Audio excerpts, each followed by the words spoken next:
going on, guys? Just leaving my house, going to my family farm. We're going to go plant a food plot, about an acre food plot this afternoon. It was supposed to be nothing but sunny today, and we just got a pretty good downpour for about 20 or 30 minutes. Hoping that don't make the path to our field real muddy. Don't want the tractor to get hung up. Got Brett coming to help out, and another buddy coming to till up the plot just a little bit. We'll see what's going to happen. What's up, guys? We are out here at cameraman Josh's place, putting in a last minute food plot. We're pretty late to the game with this one, but we're finally getting it in, and we're kind of fighting against all odds right now. Like I said, we're late. We did a soil test, which is the first step. Obviously, you guys should always be doing when you're doing your food plots. And we came back with a real low pH, 4.6. So, with that being said, there's certain supplements that we need to use to improve soil health and get the most out of these food plots. So, one of the companies that I generally get a lot of my products from is called Plot Doctor. Okay, Plot Doctor has a lot of different varieties of fertilizers and limes and stuff like that that basically help supplement food plots, food plot growth and things like that. The seed that we're going to be using today is Horny Buck seed. It's the tagged out blend. It has a little bit of everything in it, and we use that seed just because it has the best germination rate that we know of, just because how fresh the seed is. Like I mentioned before, Josh's pH super low. So with that being said, you got to use a lot of lime, and there's nothing worse than having to spread lime by hand.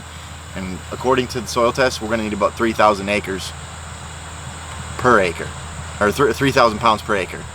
So one of the products that I like using from Plot Doctor is a liquid lime. So liquid lime, basically in every one of these jugs, is 1,000 pounds of lime. You can put it in your backpack spray, you can put it in your four-wheeler sprayer, your 20-gallon, whatever it is. As long as you read the directions and you dilute it correctly, you're not going to have any issues. You're not going to have to worry about spreading thousands of pounds by hand or bringing somebody in.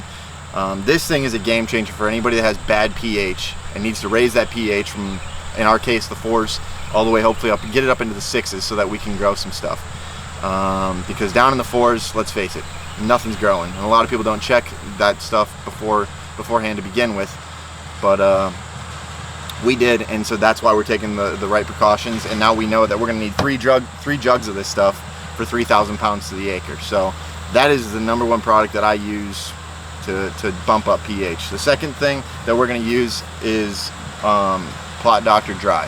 So dry goes right in the seed and basically just stimulates root growth, and just helps for healthier food plots. All this stuff you can get depending on what you're planting and when you're planting, and if you're doing perennial plot or annual plot.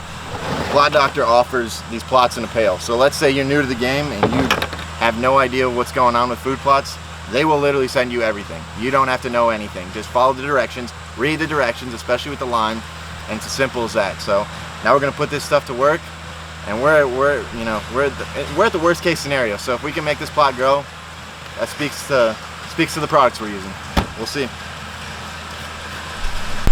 Another thing to keep in mind with these plots, guys, is when you have a long and narrow plot like this, a lot of times these trees are going to take a lot of the moisture away from the outer perimeter of your plot. So when you realize that your plot looks not quite as good on the outside as it does on the inside, that's the reasoning most times. A lot of times these big trees are going to be stealing a lot of that moisture, especially in growing season. Obviously late in the year they don't need it when the trees go dormant and the leaves fall off, but otherwise something you're going to see. So keep that in mind when deciding what figure or what shapes you want to do your food plots in.